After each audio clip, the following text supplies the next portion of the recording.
On the mental health issues facing young men in this country. It shows half of Canadian males under 30 are at risk of so-called problem anger. That's anger that interferes with daily life, relationships, or work. Kenton Boston is the president and CEO of the Canadian Men's Health Foundation. He joins me now. Kenton, good morning. So glad that you could join us today. Good morning. First of all, I want to get your reaction to this. This is a really high number of men feeling angry and that it is interfering with pretty much every aspect of their lives. To be honest, it's startling but not shocking. We had data that we released in the springtime that showed 1 in 2 men are socially isolated. There are a lot of reasons why. The things that everyone is impacted: the economy, jobs, affordability when it comes to housing. And there's also the switch that's happened in society about masculinity and the negative conversations that are often associated with that now, and that all combines to put pressure on young men in particular. Right, and I'm assuming that would involve interpersonal relationships.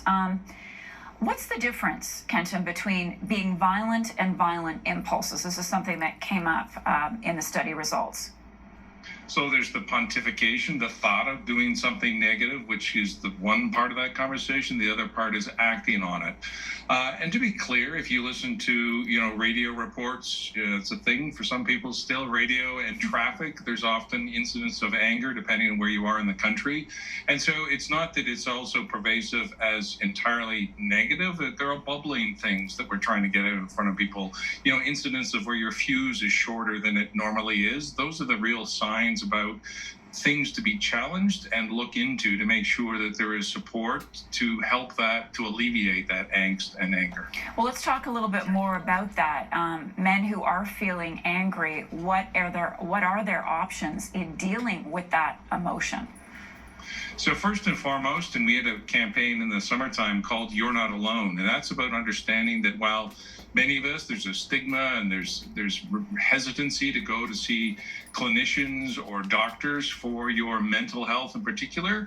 And so we're really getting behind this idea of talking to a friend, family members, this idea that you're not alone, that what you are going through is something that all of us can understand and appreciate. And we're asking for, it's really a community effort to make sure young men in particular are heard, seen, and listened to, that they're not chastised or put aside, that they're brought in. They just want a conversation, to be part of the conversation. And if you looked at what happened in the US with the election and Donald Trump, and the target audience was younger men often, and they just want to be heard and seen. And that's what we're really trying to promote, this sense of community with parents, friends, and family in particular. Yeah, he really tapped into that. Do you think that being a young man, 19 to 29, is harder now than it was, say, 20, 30, 40 years ago?